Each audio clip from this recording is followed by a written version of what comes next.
auf die Tasten. Siehst du all die Tiere hier, fragst du dich, wie viele es sind? Zählen wir sie doch geschwind. 1, 2, 3, 4.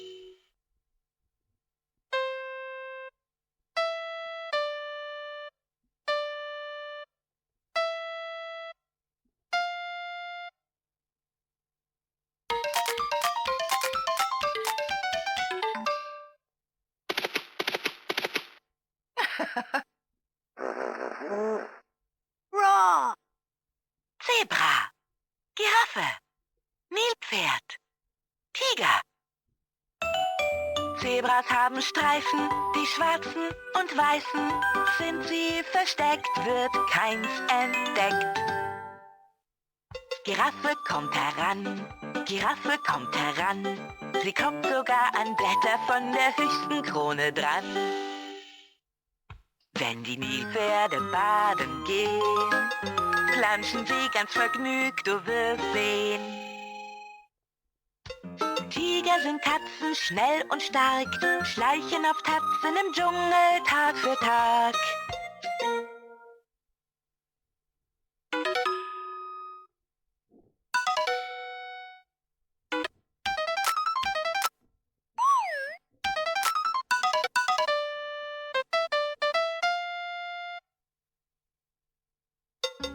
Siehst du all die Tiere hier, fragst du dich, wie viele es sind?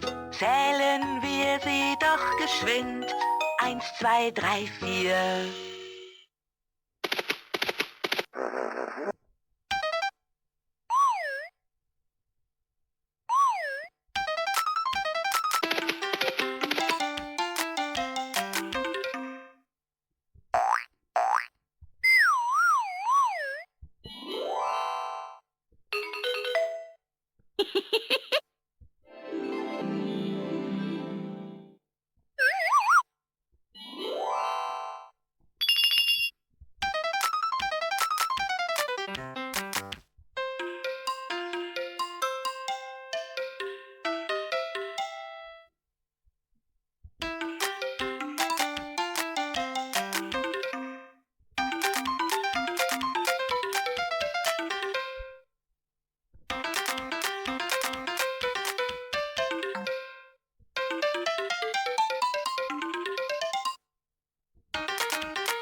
orange, gelb, rot, blau, orange, lila, grün.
Kreis, Blatt, Stern, Sonne, Herz, Blume, Quadrat, Mond, Dreieck.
Zebras haben Streifen, die schwarzen und weißen. Sind sie versteckt, wird keins entdeckt.